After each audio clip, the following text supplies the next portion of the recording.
ආදායම ඉක්මවා අපි ආදායම එක් රැස් කරගන්නවා. පුරෝගතනේ. ඒතර කට්ටිය කියනවා මොන්ටිසෝරි දරුවටත් ඒක කරන්න පුළුවන් කියලා. මම කල්පනා කරා ඒක කිව්වේ ඇයි කියලා. අනවශ්‍ය ලෙස පීඩනයකට ලක් කරලා තිබෙනවා. මොකද මේ පීඩනය? ජනතාව බදු බරින් මිරිකන පීඩනය.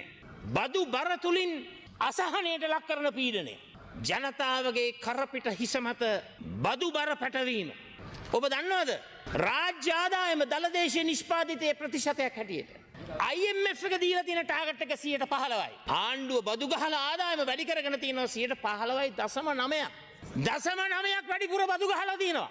ගහපු බදු වල මුළු වටිනාකම රුපියල් බිලියන 287ක්.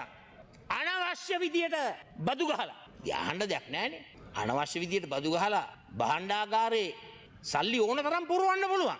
එතකොට කියන්න පුළුවන් සල්ලි ඉතිරෙනවයි කියලා. ඕක ඕන පුද්ගලයෙකුට කරන්න පුළුවන් දෙයක්. පෙර පාසල් දරුවෙකුට උනත් කරන්න පුළුවන්. ගහන්න පුළුවන් බදු ටික ඔක්කොම ගහලා. අප්පුඩි ගහන්න පුළුවන් භාණ්ඩාගාරයේ සල්ලි ඔක්කොම එක්ක වෙලයි කියලා. ආදායම ඉක්මවා අපි ආදායම එක් රැස් කරගන්නවා. පුරෝගතනේ. ඒතර කට්ටිය කියනවා මොන්ටිසෝරි දරුවටත් ඒක කරන්න පුළුවන් කියලා. මම කල්පනා කරා ඒක කිව්වේ ඇයි කියලා. ඒක කිව්වේ වෙන මොකටවත් නෙවෙයි. එයත් සුදුසුයි කියලා කියන්නේ. ඒ කියන්නේ පෙර පාසල් දරුවෙකුටත් මේ වැඩේ කළ හැකි කියන එකෙන් පෙන්눔 කරන්නේ ඔහුද සුදුසු බවයි.